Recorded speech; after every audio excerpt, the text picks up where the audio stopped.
मेरी पत्नी को जब से पता चला है कि मेरे भजन का आधा फल उसको मिलेगा तो मुझे जल्दी सुबह उठा देती है और खुद फोन पे सीरियल देखती रहती है।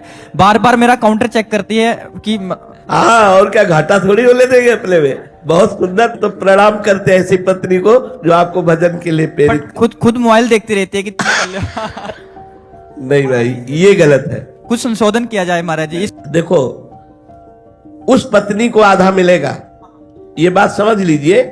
जो पति के अधीन है और पति की सेवकाई में है, उसके लिए कोई परमेश्वर नहीं, उसके लिए कोई आराधना नहीं। वो अपने पति की आराधना करती है। पति को खवाना पियाना, उनके वस्त्र धोना, उनकी सेवकाई में है, उनकी आज्ञा में है। तो पति चाहे जिस तीर्थ में जाए, चाहे जो धर्म करे, चाहे जो जप करे, चाहे जो यज्ञ करे, उसकी धर्म पत्नी को आधा हिस्सा उसका मिलेगा, क्योंकि उसने उसको परमेश्वर माना है।